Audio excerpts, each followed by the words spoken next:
Bonjour à tous et toutes, bienvenue dans une nouvelle vidéo de réaction à un trailer. Aujourd'hui, une réaction au trailer de Jurassic World Dominion, donc Jurassic World 3, film réalisé par Colin Trevorrow, qui revient après le premier film, qu'il avait également réalisé, et qui est plus ou moins sa revanche par rapport à Star Wars, puisqu'il devait réaliser le dernier opus de la trilogie Star Wars, il devait réaliser l'épisode 9, finalement il a été viré comme un malpropre parce que Rian Johnson faisait des conneries et que lui il avait pas envie de faire ses conneries, donc du coup il est parti. On a rappelé Abrams, etc., etc. Et quand on regarde le script, soi-disant le script qu'il aurait écrit pour l'épisode 9, c'était quand même vachement plus intéressant que ce qu'on a eu au final. J'ai l'impression que c'est un mec, Colin Trevorrow, qui est très doué pour réussir à récupérer des sagas très connues et à les poursuivre. Parce que vraiment, moi, ce qu'il avait fait avec son Jurassic World, c'était parfait. Et à mon sens, c'était exactement ce qu'avait essayé de faire le 7, mais avait raté complètement. Parce que le 7, c'était vraiment juste remettre le truc tel quel, il n'y avait jamais aucune évolution. Là, il y avait une évolution, ne serait-ce qu'avec l'ouverture du parc, par exemple, de nouvelles espèces, de nouveaux trucs, pas des reproductions de ce qu'on avait vu avant. Donc, ça me semblait particulièrement intéressant comme premier film. Et là, du coup, curieux de voir ce qu'il y a à faire avec Dominion, puisque donc ça y est, on réalise le fantasme absolu, un monde entier envahi par des dinosaures. Peu importe à quel point les gens étaient en désaccord avec la fin du deuxième film pour rendre ça possible, moi je trouvais que ça avait tout à fait sens. Mais comme d'habitude, les gens ont pas envie de comprendre. Ils ont trouvé un truc, ils ont eu l'impression que c'était con, donc ils ont pas envie de comprendre, ils ont pas envie de regarder. Toutes les révélations par rapport à la gamine, etc., tout était logique. Donc voilà, regardons ce que propose ce premier trailer. Je rappelle que je ne ferai une seule analyse de trailer par film cette année. Donc voilà, une fois que j'aurai fait ça, j'en parlerai plus de Jurassic World Dominion jusqu'à qu'il sorte en salle. Regardons donc ce que ça vaut. Est-ce que c'est vendeur? Pour le coup, je crois que j'ai pas vu grand chose passer. Je sais qu'il y a des... Je connais certains trucs qui vont revenir dans le film, mais j'ai pas vu d'image. Je crois que j'ai réussi à éviter à peu près toutes les images de cette bande-annonce-là.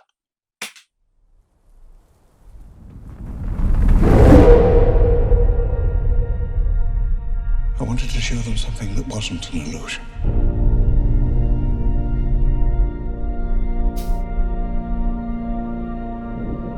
Something that was real.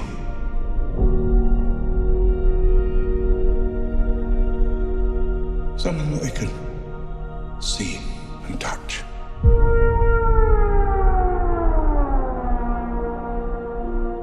Le petit jeu sur la musique et Is an act of sheer will. le cri. Ça devrait pas ne pas aimer les climats neigeux, les dinosaures. Enfin, c'est un peu trop froid pour des animaux qui sont à sang froid déjà de base. We can't keep her here forever. They find her, we're never gonna see her again. We gotta protect her, that's our job. C'est bleu. Humans and dinosaurs can't coexist. We created an ecological disaster. C'est pas comme scène. Enfin, sans doute la scène d'ouverture, le truc avec le bateau, non? Ellie Sattler. Alan Grant. Le radar. You didn't come out all this way just to catch up now, did you? You coming or what? En vérité, je m'en fous un petit peu. Je fais semblant de la réaction, mais je m'en fous un petit peu. We're racing toward the extinction of our species. Beaucoup plus de plumes, ces dinosaures. Dominion over nature? We're subordinate to it. Est-ce qu'elle court en talon? Ça pourrait être le running gag du truc.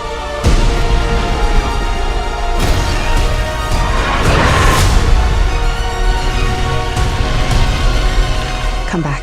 I always come Ah, back. c'est la nuée.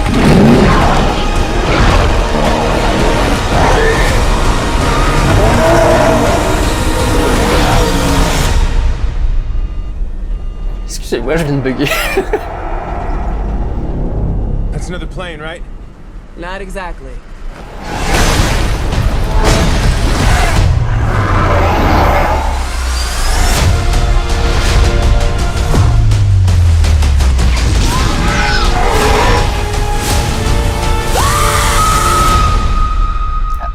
Don't move. Bigger. Why do they always have to go bigger?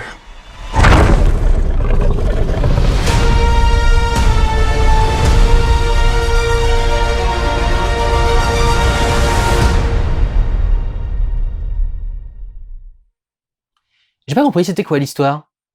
Faut s'occuper de Blue, c'est ça? C'est tout? Y a pas à gérer les dinosaures? Excuse-moi, je vais la revoir vite fait.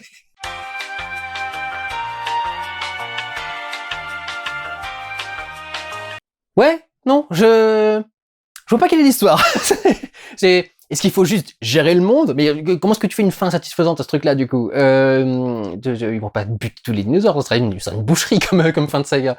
Il y a effectivement un côté qui est assez cool à revoir le trio d'origine.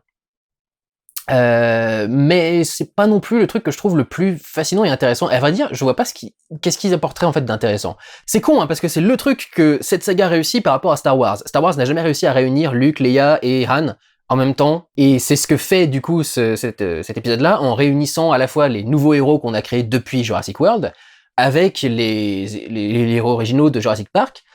Mais ils servent à quoi les héros de Jurassic Park? Ils étaient tous spécialisés dans les ossements, et dans les fossiles, et dans comment les déterrer, et ce genre-là. Ils s'y connaissaient un petit peu en dinosaures, mais comme ils l'ont clairement dit à plusieurs reprises, ces dinosaures-là ne sont pas des copies conformes des anciens dinosaures, donc finalement il n'y a pas des tonnes de choses que ça peut t'apporter de les avoir étudiées avant. Ils avaient quand même réussi le truc, dans l'épisode 3, il y avait le côté avec la chambre de résonance des Velociraptors pour réussir à plus ou moins communiquer comme eux, mais c'était pas au final très intéressant, et puis c'était pas le truc le plus intelligent qui était inclus dans le film. Donc maintenant qu'on en est au point où les dinosaures s'étant échappés de l'île ont commencé à se répandre partout sur la planète et ont créé leur petite horde dans différentes zones du monde, etc., et peuvent même envahir des villes et tout le bordel, à quoi ça sert d'avoir un archéologue dans ce truc-là?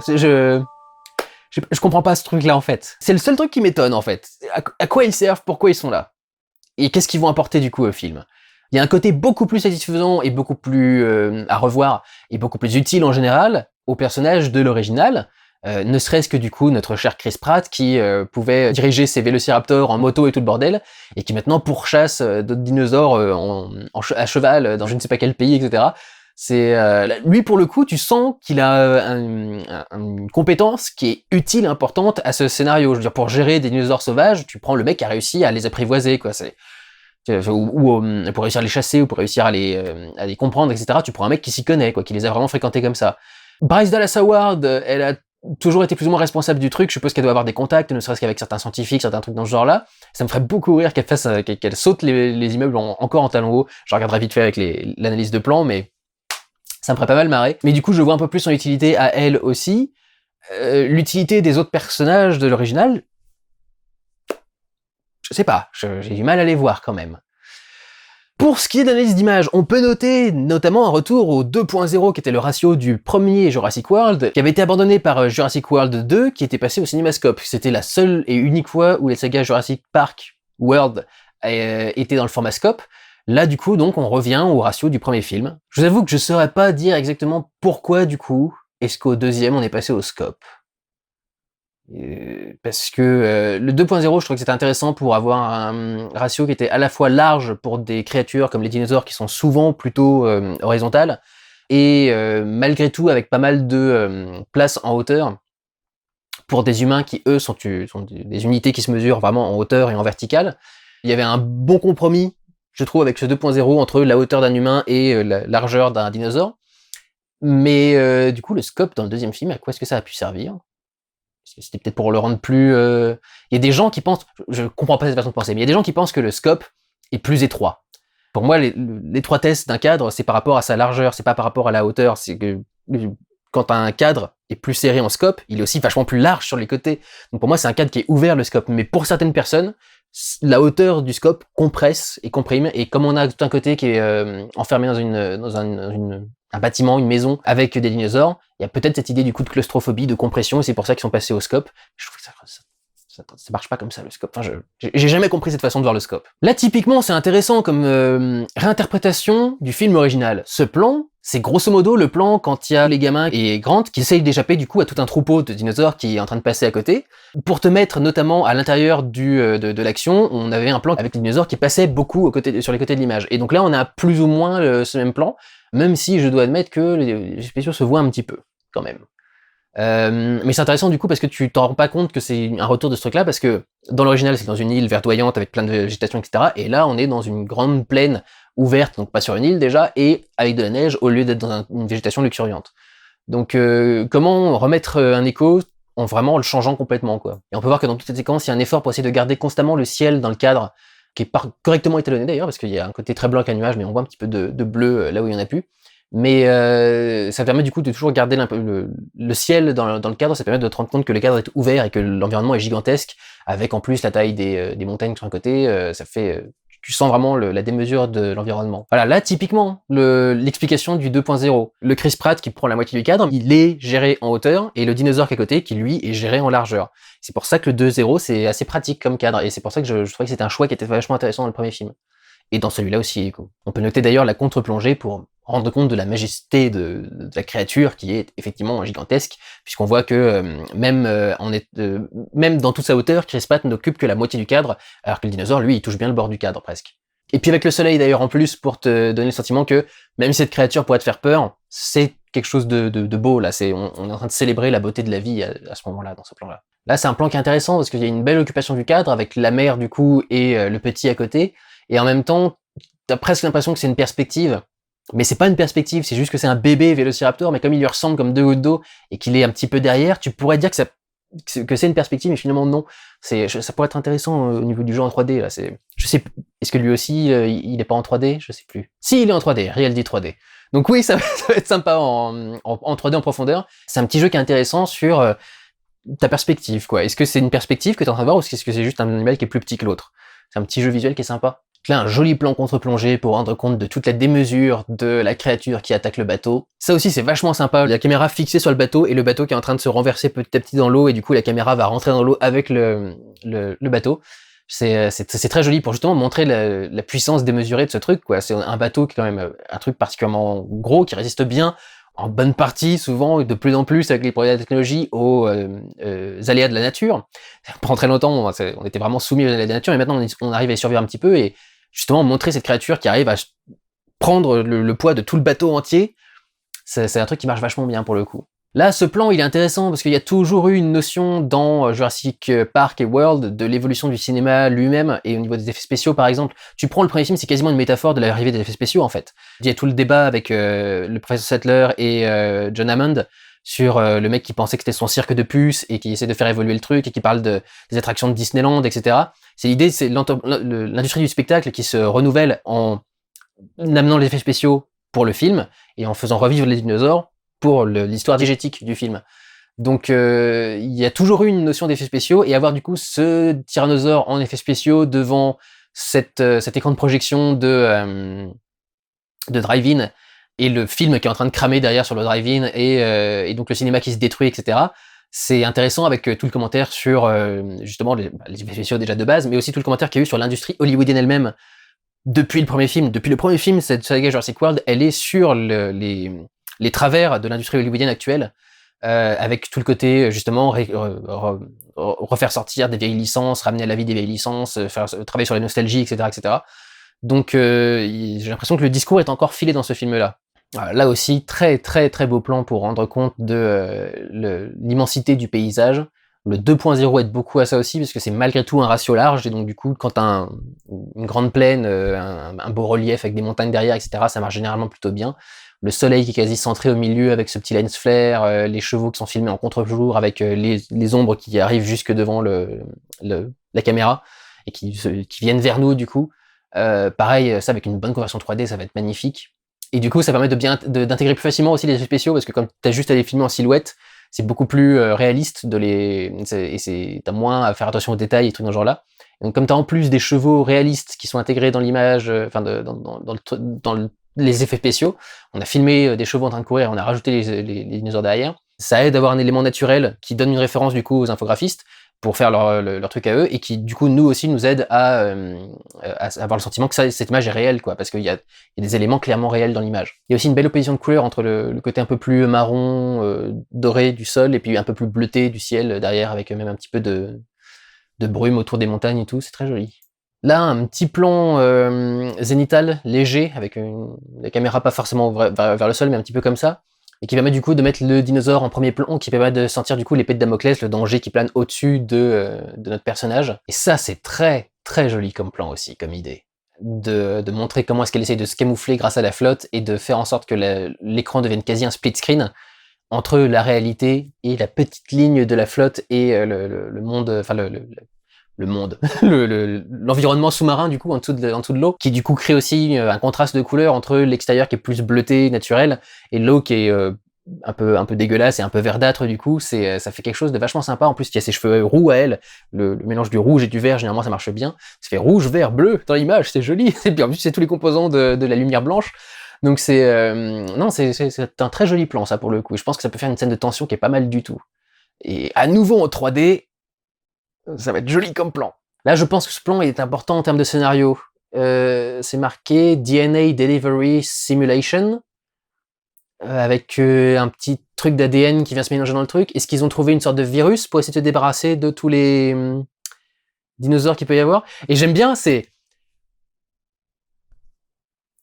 Excusez-moi, je viens de voir une allusion de mise en scène qui est géniale. Vous savez qu'il y a une erreur dans le premier Jurassic Park. Il y a tout un moment où t'as Nedry, je crois qu'il s'appelle comme ça, le mec, le traître, qui contacte son contact au port, et il est au téléphone avec lui en train de parler, et il filme l'écran parce qu'il y a une caméra de sécurité qui est sur le port en train de montrer le mec en train de parler avec Nedry. Et à l'époque, les gens connaissaient pas trop les PC. La gamine, quand elle rentre dans la voiture, elle est ultra impressionnée de trouver un lecteur CD-ROM dans le truc et tout. Donc, les PC, c'était très nouveau en 92 encore, pour la plupart des gens. Et du coup, les gens qui étaient pas habitués n'ont pas remarqué, mais les gens qui étaient un peu habitués à l'informatique ont tout de suite remarqué que c'était une fenêtre QuickTime, avec le lecteur vidéo QuickTime, et la petite barre qui est en train d'avancer en dessous tranquillement, et tu fais, mais les gars, c'est évident, cachez-le, enfin, sur le truc, ça se voit que c'est une vidéo enregistrée, que c'est pas un truc live avec le mec en train de parler au téléphone. Et du coup, je trouve que ce plan, qui allie une vidéo avec le petit truc de lecteur en tout, ça, c'est une allusion à ce plan raté, en fait, entre guillemets, dans Jurassic Park premier du nom. Et ça, c'est le genre de petites allusions. Si t'es pas un méga fan, tu peux pas le voir, quoi. Et si t'es pas un méga fan, en plus, des effets spéciaux, du travail du truc, quoi, si t'es pas un peu fan de vraiment tout ce qui est venu avec ce film, la référence, là, je la trouve magnifique. J'ai trouvé ça magnifique. Ça fait peut-être ultra fan service, hein. Mais, et pourtant, c'est marrant, je suis pas ultra fan de Jurassic Park. Enfin, le premier film, c'est un film culte pour tout le monde. Et c'est pour moi un des meilleurs films qui a jamais été fait, mais c'est pas non plus genre le film de référence auquel il faut que je parle tout le temps. Il y a beaucoup de gens qui se demandent pourquoi on parle tout le temps de Jurassic Park. Parce que c'est le premier qui a amené les effets spéciaux à ce point dans le cinéma mainstream. C'est ça la référence du coup de l'arrivée des effets spéciaux. Donc c'est pour ça que ça ressort aussi souvent. Mais ça veut pas dire que c'est non plus mon film. J'aimais beaucoup les dinosaures quand j'étais petit, hein, je vais pas mentir. Et j'avais adoré le film et je l'ai regardé plusieurs fois. Mais c'est pas l'un des films qui m'a le plus marqué ou quoi que ce soit, donc c'est pas comme si j'avais... Enfin voilà, par exemple, revoir le professeur Settler, et puis Alan Grant, et puis le professeur Malcolm, etc., tous se réunir dans le même film, c'est pas ça qui me marque, quoi, c'est pas ça qui me titille, donc c'est juste que cette allusion à ce truc de... Bon bref, pardon, passe à autre chose. We're subordinate. Ah non, elle a des bottes, elle a pas des talons. Je pensais vraiment qu'ils allaient faire un running gag, tu vois, c'est la meuf qui court toujours en talons et qui arrive toujours à dépasser des dinosaures qui sont censés être plus rapides qu'elle.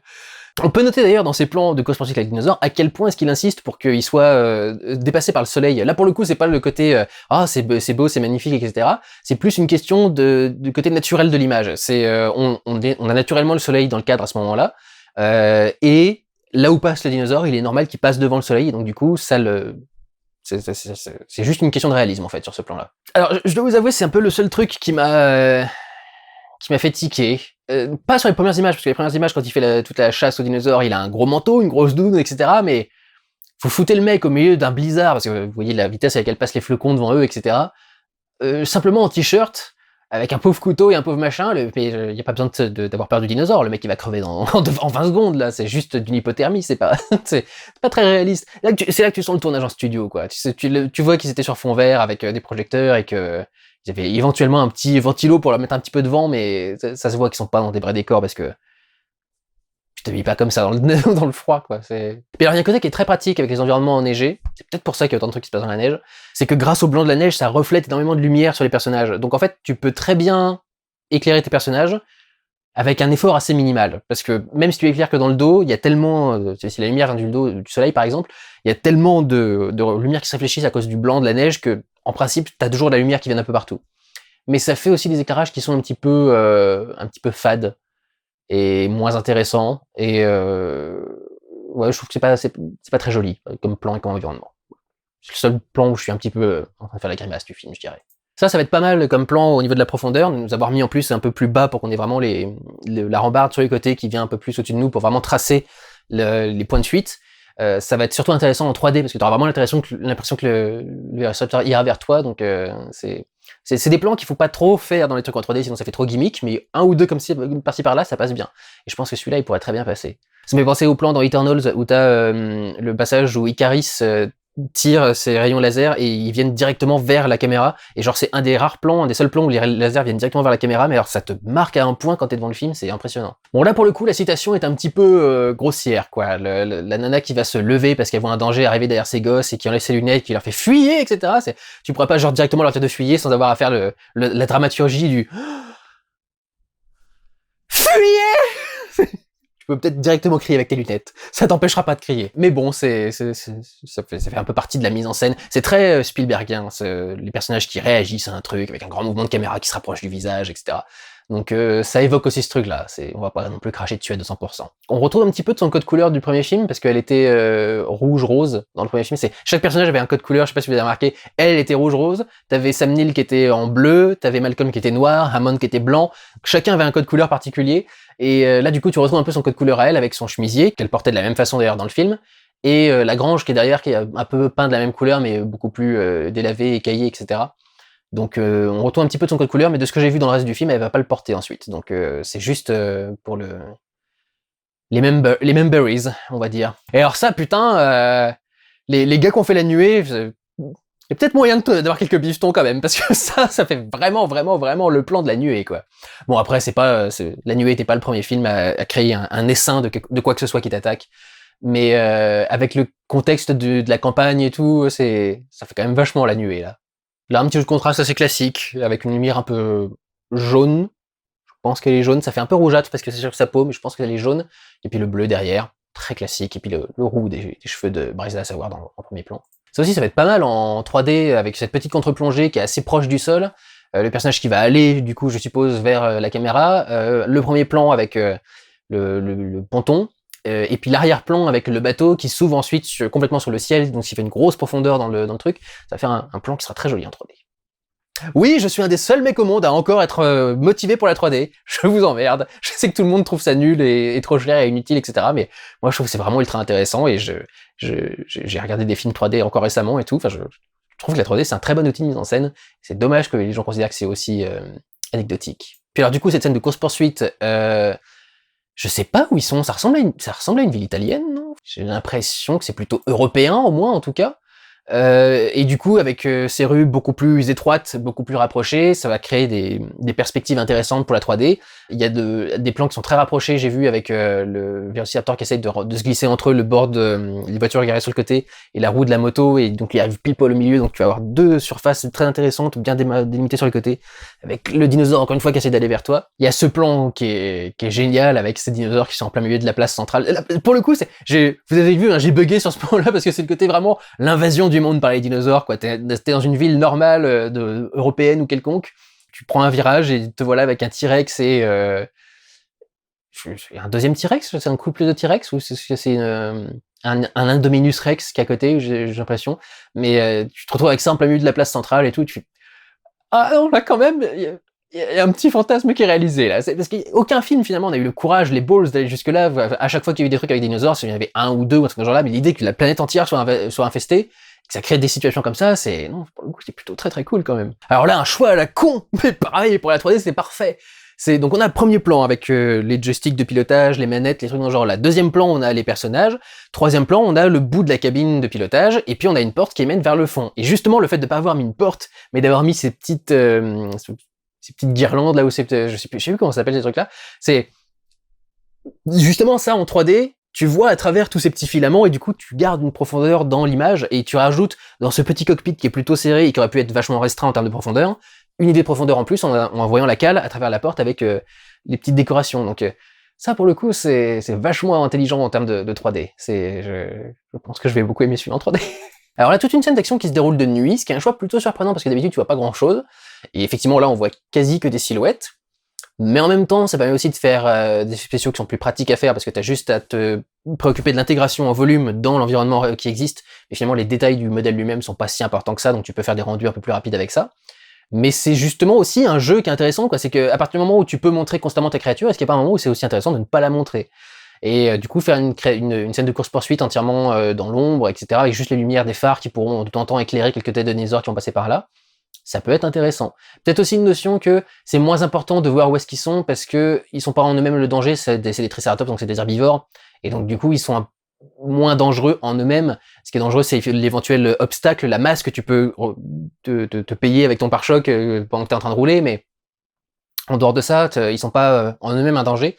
Et donc du coup, plus mettre le danger sur la notion de forme et de volume dans l'espace que sur la créature elle-même, c'est peut-être aussi quelque chose d'intéressant à ce niveau-là. Peut-être que je surinterprète à 2000%. Il y avait juste sur une scène de poursuite de nuit, ils se mettent un défi de faire un truc avec moins de lumière, mais je pense qu'il y a des choix qui se lient de façon intéressante. Et j'aime bien ce plan qui, justement, est vachement collé au niveau du sol, un petit peu débulé, mais qui, du coup, va donner un sentiment de profondeur qui sera vachement intéressant, et qui sera aidé aussi avec les quelques lumières d'une ville, ou de je sais pas trop quoi qu'on a l'air de voir au loin, d'une route, qui permettra du coup aussi de un peu plus ressentir le sentiment de profondeur, mais juste le fait d'avoir la Terre aussi proche de la caméra à la base, ça va aussi donner un sentiment de 3D qui sera vachement intéressant. Et puis le dinosaure qui va vers la caméra aussi, ça aidera aussi à ressentir la profondeur, hein, voir comment est-ce que il occupera le cadre au fur et à mesure. Là aussi, un jeu intéressant avec la profondeur en 3D, avec le personnage qui est suspendu du coup à quelque chose, la mâchoire qui sera en dessous, qui va essayer de choper, qui va arriver juste autour des bords du cadre. En 3D aussi, ça va être vachement sympa, ça. Faut aller le voir en 3D, Jurassic World Dominion. Ça va peut-être relancer la 3D en plus, avant qu'Avatar 2 sorte, donc ça a l'air d'être pas mal en 3D quand même.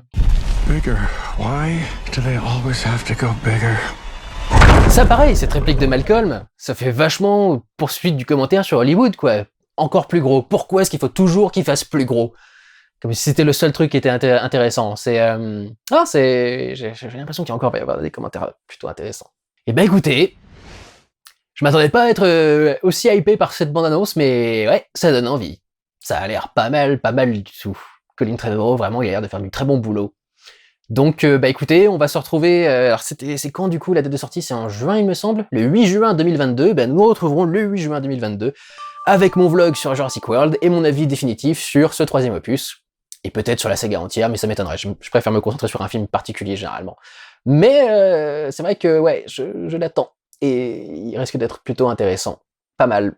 Pas mal du tout, monsieur Trevorrow. Bah écoutez, voilà, on se retrouvera à ce moment-là. Merci beaucoup d'avoir regardé cette vidéo, j'espère qu'elle vous aura plu, prenez soin de vous, allez voir des films, ciao!